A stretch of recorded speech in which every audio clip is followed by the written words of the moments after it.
it got canceled. So, boom. Then we have the equal sign. Then we have 14x minus 12x. If you have 14 x's and you take away 12 x's, how many x's do you have? You have 2 x's left. And now I didn't do anything to the 44, so plus 44. Okay? So now, wait, let me just rewrite this. Negative 18, because I wrote it, okay. I wrote it too small over here because I brought it down. Anyway, let me put it over here. Now, this is 0, remember that. Alright, so I have negative 18 equals to 2x plus 44. Now we go back to having the variable on one side and to have two operations. So guess what are the two last operations that we use? We use the additive inverse and we use the multiplicative inverse. The additive inverse of what? The number that is adding or subtracting. So plus 44, let's use minus 44. Minus 44. Okay? And now we do the math. This cancels out. As I progress, I'm going to start doing this faster and faster and faster. So now we have, okay, what is negative 18 minus 44? Or negative 18 plus negative 44? It is the same thing. In other words, negative 18 is on the left of the 0. And this is a command to go 44 to the left. So, So in other words, you add them. So let's see. Or you could just use the, okay, so let's see.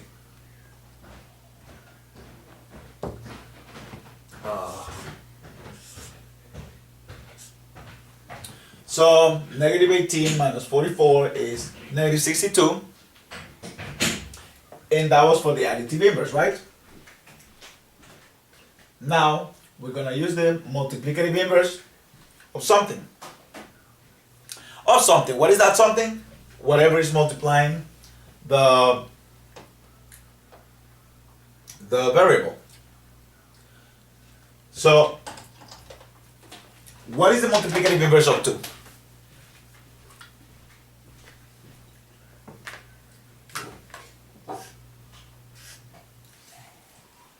Well, think of it.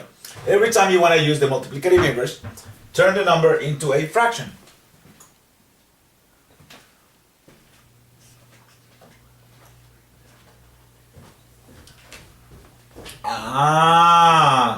So this is 2 over 1 actually. So then the multiplicative inverse should be 1 over 2.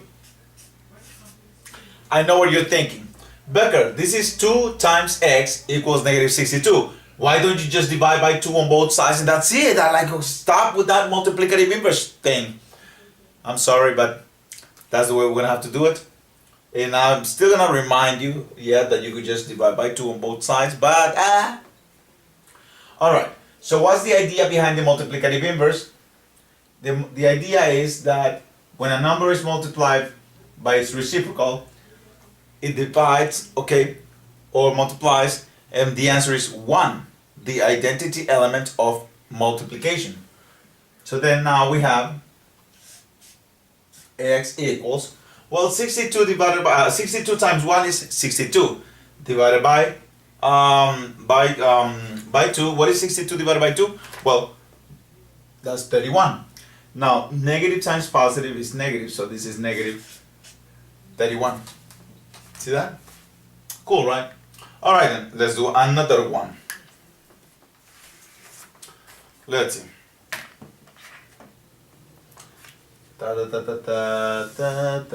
15. Woo! Which one? Okay, this one is good. Negative x minus 32 equal 19 minus 4x. Okay?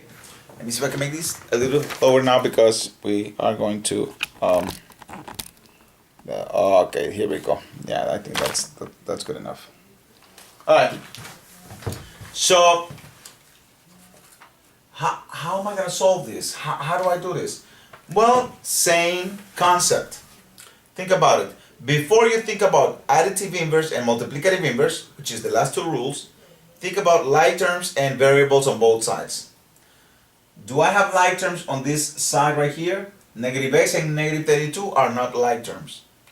If they were like terms, this will have an x, right? What about on this side? Remember, the equal sign is what divides the sides. So, do I have like terms here?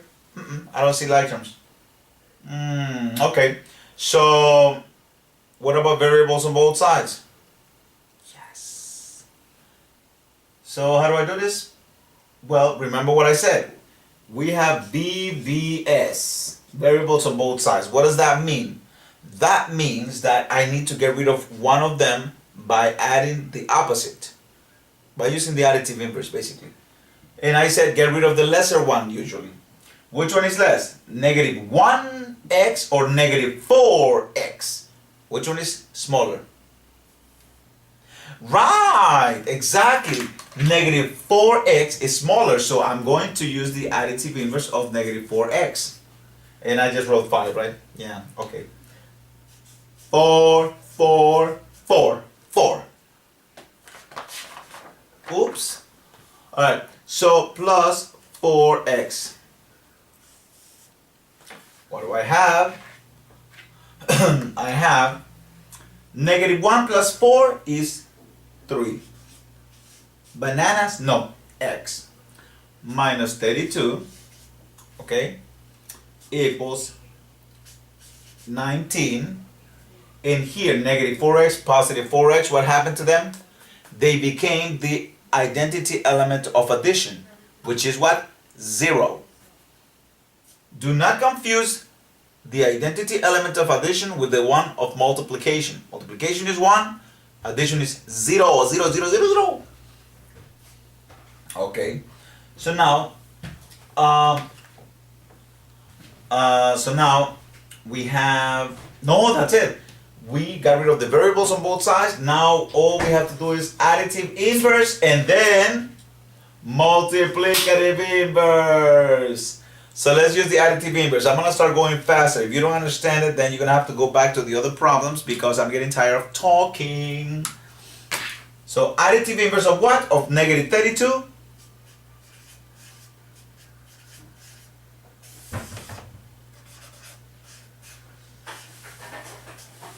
$19 plus 32 is what? 51. Thank you. 51. Okay, and now I am going to, you know what? Fine. So I said multiplicative inverse. And I've said that we're going to multiply by, if you tell me now, what is the multiplicative inverse of 3? Then I'll do it the easy way. You learn, of course. 3 can be represented as 3 over 1. So I would multiply the whole equation by 1 over 3. But since you guessed it, then I'm going to do it the easy way. 3 is multiplying x, so I'm going to get rid of 3 by dividing by 3 on both sides. Which is basically what would happen if I do the multiplicative inverse. Cancels out. X is, I have no idea. And let me see my hand. Oh, you cannot see my hand. Oh no. This is bad. Okay. Can you see it now? Yes, now you could see it. Okay. Woo! Thank God I have mirrors. Alright, so what is 51 divided by that? I have no idea. I think. Oh. 7. No. 17. Yes, 17. Okay, cool. Alright, so that's what it is. So I'm still gonna keep on using the multiplicative inverse, but now why have I been insisting on that? I'm gonna explain to you why.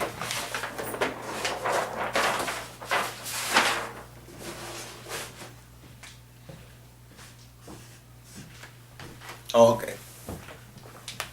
Boo! Yeah. Oh my God.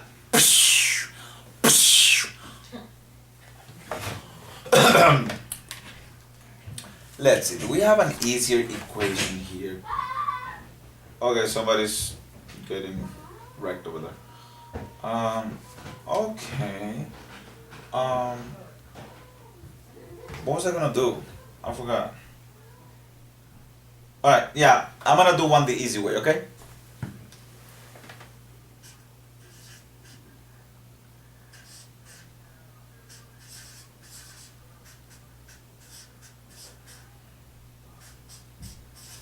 Alright, so we got that one, right? Let me see, you can see it. Hopefully you can see it. Okay, so this is a multi-step equation because now we don't have just the two. Remember, the last two steps are additive inverse and multiplicative inverse. Here, we have, and always look at that. Do you have like terms on the same side? No. Like terms on the same side? No. So then, do we have variables on both sides? Duh. So this time, I'm gonna do it a little quicker. If you don't understand it, just rewind it, right? Alright, so I have variables on both sides and I'm gonna get rid of the lesser one. The lesser one is between -5 and -7. -7 is less. So I'm gonna add 7x to both sides. -5 plus 7 is 2, so I have 2x. Bring down the 22. Cancels out, becomes 0. Equal sign, and then this is 16. Okay. And now I have only two operations, multiplication and subtraction. So guess what? In any way, it's always the case. After you get rid of the variables on both sides property, you know, the VBS, then guess what? You're gonna use the additive inverse and the multiplicative inverse. Okay? Cool. So, additive inverse of what am I going to use? Please don't ever say, oh, you're gonna use the additive inverse of 16. 16 has nothing to do with the variable. No. We're trying to get rid of things that are bothering the variable. So the 22 is subtracting. Okay? It's subtracting the variable, or actually the variable is being subtracted by 22. So then, that's exactly what I'm gonna do. Additive inverse of -22, positive 22. So you bring down the 2x, right? And then 16 plus 22 is, I have no idea, so this is 8, and this is 3, 38. And now, the multiplicative inverse. What does the multiplicative inverse do? Get rid of this. So what is the multiplicative inverse of 2? Well, remember, this is 2 over 1. So I will have to multiply by 1 over 2. Okay, you know what? Let me do it. I'm going to multiply by 1 over 2, by 1 over 2. Okay? And what will this do? Easy. 1 times 2x is 2x over 2, of course, right? Equals to 38 times 1 is 38 over 2. So yes, it is the same thing as if you say, Becker, just divide by 2 on both sides. So okay, so basically that's what I did. But I did it through means of the multiplicative inverse. So anyways, 2 divided by 2 cancels out. X is, what is 38 divided by 2? Let me see, 16 and 16 is 32, 19. And that's it. That's your answer. All right then.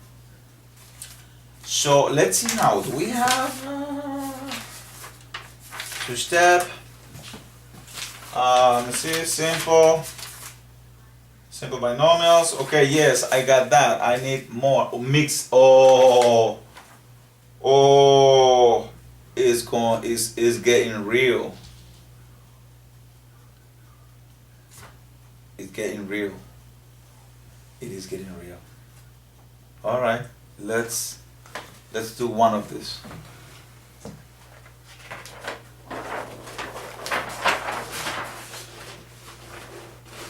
All right, so I'm gonna explain to you how to do these equations, and then I'm gonna have to go back to the small paper because, as you can see, I don't want to be wasting all this. Well, it's not really a waste because this is the ultimate video on solving linear equations. Alright, so should I give you the rules right now? You know what? Yeah, I'm gonna give you the rules. And it's not gonna be pretty, but I'm gonna have to do like an editing of all the videos to show you. Alright, so the first rule, I don't have enough space to write everything, but let me see. And actually, let me just make sure that I got all the rules down packed, because if I make a mistake, everybody's gonna start killing me and blah blah blah blah blah blah blah blah blah blah. Alright. So, here we go. Can you read this? No, right? It doesn't matter. Alright. The first rule is, make sure that if there is distributive property, DP, okay? Actually, you know what? Fine. Distributive property. Look out for that. That is the first thing you're gonna be looking out for. It's amazing, right? Now I'm gonna give you all the rules after I've been torturing you with all this. The second rule is that you're going to look out for any denominators. When you have a big equation, you're gonna have to look out for any denominators. So look out for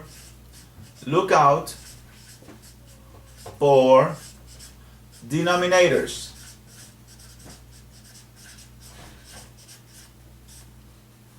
And why? Well, if you have denominators, guess what? If you have denominators, if your answer is yes, then find the LCD. LCD means lowest common denominator or least common denominator. Not liquid crystal display. No, that's not what it means. So don't get any ideas and don't get any jokes. So LCD, lowest common denominator, if you have fractions. If not, then chill. Got it? Alright. And multiply the whole equation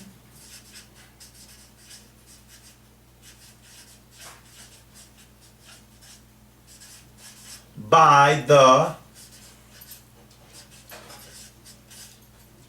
LCD. Number 3, check for like terms. Lettuce and tomatoes. Check for like terms. I'm not saying that there will be like terms. I'm saying check for like terms. But make sure that you check for like terms on each side.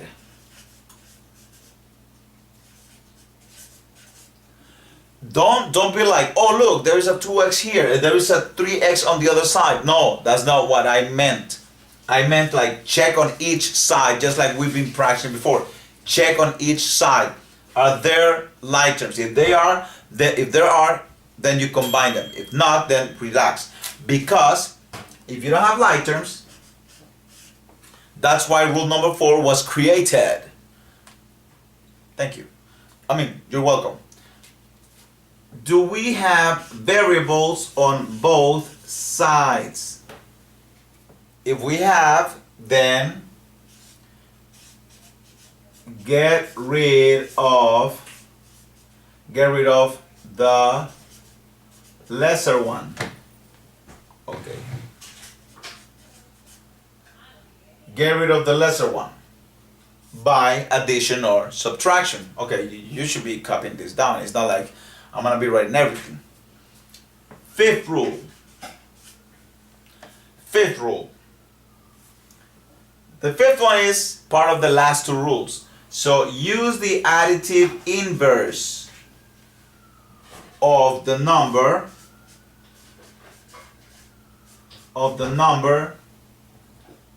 adding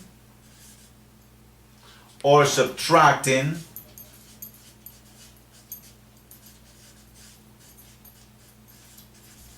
your variable. or the variable. And this is one of the things that we've been practicing. Okay? Number 6. Number 6. After the additive inverse, what's next? What have we been doing? Multiplicative inverse. How do you know we have multiplicative inverse? You will see a number multiplying the variable. As simple as that. After that, you're done. You complete it. You solve your equation. You're Gucci. You're good to go. Get it? I know this is long, but if you actually understand this, oh my God, it's gonna be awesome. Because we have some OD equations. All right, so look at that. Keep it in mind. I'm gonna keep on repeating what's going on. Don't worry about it. Let's see now. For reals now.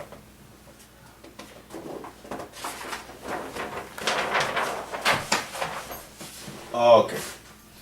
So let's have one of those crazy equations. What are you?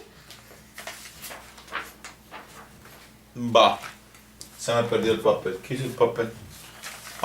Guys, I cannot find the paper. Oh, found it. Okay. And this is not even part of the lesson yet. Dímelo. Como querrás siempre. Dale, no le pare bola. Bueno, I don't know. I lost track, so I'm gonna call this equation number 17. We're good at 17? Yes? Alright. So this is what I have. Oh my God, I'm gonna die here. Alright, so I have negative 22 equaling 7x plus 2 times, there is no plus or minus here, so it's times, 2 times negative 7x plus 10. That's why I give you the rules, because it's gonna get crazy, it's gonna go down. So let's see what happens. What is the first rule that I showed you? Look out for distributive property. I think I made a video on that, on the distributive property, but just in case, this is what distributive property looks like. Something outside the parentheses, followed by the parentheses, and you have to like multiply by everything. Everything gets multiplied by everything. You float too, you float too. So let's see now, nothing happens here. So negative 22, okay, equals 7x is not part of this distributive property. It's the 2 that is part of this distributive property. So let's see now. Positive 2 times negative 7x is negative 14x. Oh look.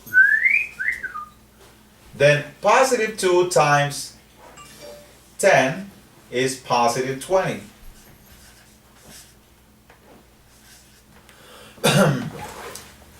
I'm done with the distributive property. Now, what was the other rule that I said? I said, look out, are there any fractions? I don't see any fractions. Let me zoom in just in case.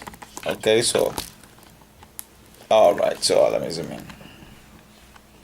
Okay, that should be good enough. Let me see. Bum. Yes. No fractions whatsoever. So you say no. So then, what was the next rule after that? Well, it says, are there like terms on the same side of the equation? Look. Are there like terms on the same side of the equation?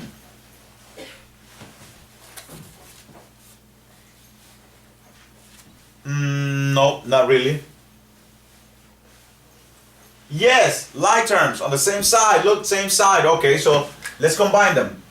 So I have negative 22 equaling 7x minus 14x is negative 7x, and then plus 20. Oh, okay. Next rule.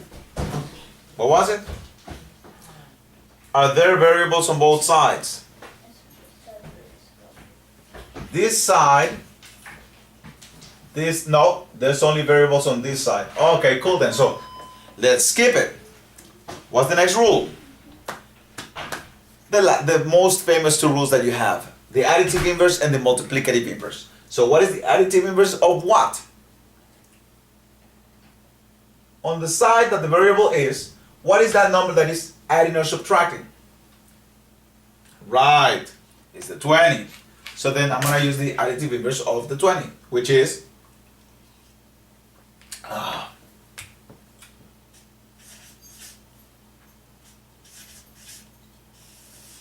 see that? And now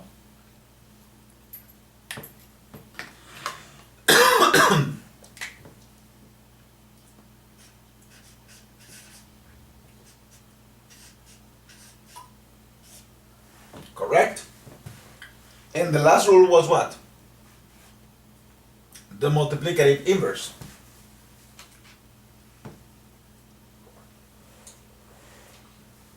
The multiplicative inverse of what number? Of 7 over 1, which is what? 1 over 7. So I'm going to multiply the whole thing by 1 over 7. Now, if you are used to the multiplicative inverse, then, and you don't want to do it like that, then remember 7 is multiplying x, so you could just divide by 7 on both sides, because that's the idea behind the multiplicative inverse. But if you're not used to it, then you're going to have to multiply the whole thing by 1 over 7 until you end up with this. If you don't understand it, then you're going to have to go back to the video. Alright, so we have x equals negative 6. Okay. So we're good with that? Yes. Let's try another one. Wow.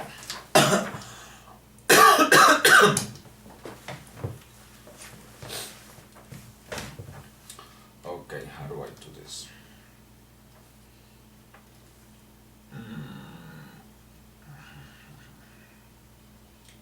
Okay, here we go.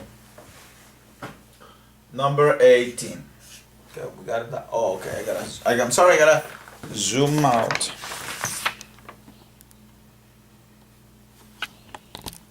Okay, so we got that. Hopefully that's enough. Let me see. No, it's not enough. Oh my God, it's not enough. Okay, hopefully that will be enough. Alright, so we have 2 equals x over negative 5 minus 7. So that's what we have. Okay, so let's do a recap of all the rules that we need to use. So we need to look out, rule number 1. We need to look out for distributive property, then for fractions, then for like terms, then for variables on both sides. Number 5 is the additive inverse, and number 6 is the multiplicative inverse, okay? Now this has different interpretations because we could just like divide by the number. Alright, so that's it. Is there any distributive property right here? No, right? So then we're done with that.